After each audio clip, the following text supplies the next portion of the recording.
Hi, everybody. Today I'm going to talk to you in this daily discourse about why you should abandon the 50% up front and 50% at the end of your project, your WordPress project. But before we do that, I know I said I was going to go live every day, and I missed going live yesterday because it seems like every time I get started, I run into a technical problem. But I think I have all that worked out now. So I'm going to do 2 lives today to make up for yesterday. But today we're going to start with talking about how to do this, how to restructure your payment schedule. Now, I am going to also try to start doing these at a regular time every day, but until then, it's just going to be sort of random whenever I can fit it into my schedule. And I'm also still using this vMix technology, which I'm still getting used to, so I'm asking you to bear with me. But if you'd let me know in the comments how you like this whole slide deck thing in my lives, whether that helps you or not, even if you're watching the replay, I'd really enjoy hearing from you. The feedback is the only way I know how to get better. So I really appreciate your help on that. Good? Okay. So in yesterday's live, okay, well, now I see that I have the wrong slide up on my screen. So I'm going to go back to the beginning here, and this is where I meant to be. And this is the kind of thing I'm running into where I don't have this set up properly. So when I get started. But okay, so here's the title slide, why you need to abandon the 50-50 payment model on your WordPress projects. And in day before yesterday, I covered the 2-step proposal process. And I went into a great deal of detail about that. And the companion part of that is restructuring your payment schedule to go along with that so that you get paid up front and you're not waiting for client payment when you're waiting on them to complete things. So that's what we're going to talk about today. Now, the 50-50 payment model is one of those mindset shifts that you need to make, that you need to change that to something different. And the reason is because it's really never worked, especially when you've got that client activity stuck in the middle there. So I'm going to show you a better way to do that. But first, I'm going to do a really quick review of the 2-step proposal process. And if you want to get the detail on that, because I'm going to cover that pretty fast, if you want to get the detail on that, just go to the daily discourse live that I did day before yesterday. And it should be on this page. Okay, so let's get started. First, I want to review that this is the way I phase out a project. There are 5 phases, starting with phase 0. And I do almost all of the work. The bulk of the work actually takes place in phases 1 and 2. And because I do that, then phase 3 goes super fast because everything's all lined up and I'm just plugging it into the website. So it goes really fast and it works. Okay. So the 2-step proposal process. I use a range estimate for time and cost in the proposal, and I couldn't find a graphic that demonstrated that, so I used a range.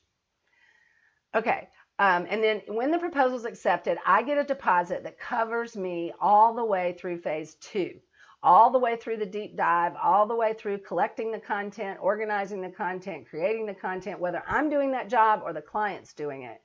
That's I get a deposit to cover all of that, and sometimes it's more than 50%.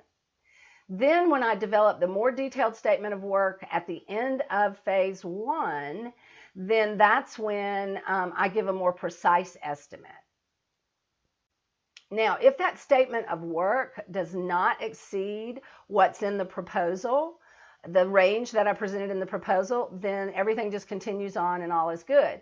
But if it does exceed that, I give the client the option to cancel. They don't usually cancel because they know exactly what caused it to increase because they were with us all through that period.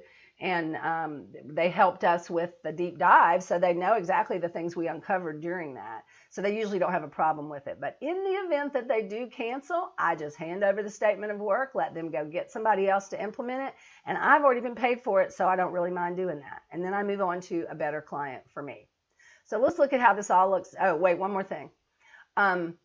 This is just a graphic that shows why the traditional method doesn't work. What usually happens is you get that 50% deposit. When it gets time for the client to deliver the content, they don't. And so you decide to continue working on the website. You get all the way to the end and you still haven't got the content, you haven't gotten paid, and you've done all that work and you're just sitting and twiddling your thumbs waiting. So that's why that doesn't work. Okay, So restructuring your payment schedule. As I mentioned, the proposal creation process, in that first phase, when they accept the proposal, I get a big deposit that covers me through phase 2. Then at the acceptance of the statement of work, then I get a percentage of the remainder of the project cost. And I just use 50%. And we do that again another time. So I just take 50% of what's left, and that almost always carries me through phase 3. Sometimes if it's a really, really complicated project, and phase 3 is going to be a lot harder than the normal just putting everything in there because you've already got it all planned out, then sometimes I will get more than 50%. But usually it's just 50% of the remainder. And then phase 2 happens when the design and preparation, there's other stuff that happens in phase 2, but this is when the content is collected, created, and organized, but I've already been paid for that. So, but that's when that happens. And then in phase 3, at the end of testing, then I get 50% of the remainder of the project. And that is usually most of what's left. And then I'll show you at phase 4, at the completion of training, I get all the remaining money. And I don't set the site to live until I get that payment. That way, I'm not sitting there waiting on that last payment. But in the off chance that you are, for some reason you decided to make the site live before you got the final payment, that final payment's just not that big. It's about 1/8, I think. I can't do the math. But it's a very small portion of the entire project cost. So here's how it looks all put together in one place. Once again, as a review, we're going to get a big deposit with the proposal. We're going to get 50% when they accept the second proposal, which is the statement of work, as I call it. And then that's when we're either going to do it, or the client's going to do it, or a third party's going to get all the content together. Then at the end of testing, I'm going to get 50% of the remainder. And then at the end of training, I'm going to get all the rest and then set the site to live. Now, it's important to remember that this payment structure only works if it's paired with that 2-step proposal process. And if you're using a content-first approach, and you do a really good job of explaining to the client why this is in their best interest to do it this way. Oh, and the reason that is because the overall project cycle is going to take a lot less time, and it's going to cost a lot less money because there's not going to be so many, I forgot to tell yous at the end, and those are always more expensive. And the advantages overall is that you get paid up front. That's the big one. And then also, if the project does stall when it gets to the client activity, then you're okay because you've been paid up through then, and you can take on other projects. And you need to tell your client that at the beginning too, that if they don't do their job, then the project's going to stall and you're going to take on other work. And so when they're ready, you might not be ready. It's important to let them know that. Okay, but the thing is, though, if you tell them up front, if you make it clear to them that everything's going to happen before the content, then we're going to wait on the content, and then everything's going to happen after the content, they will usually comply a lot better because they totally understand that everything hinges on what they're doing.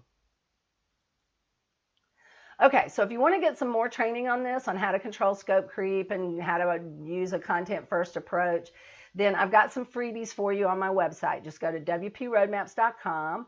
They're all there on the front page. One of them is a tip sheet. The second one is a free lesson in my recently released roadmap on how to do the content-first approach.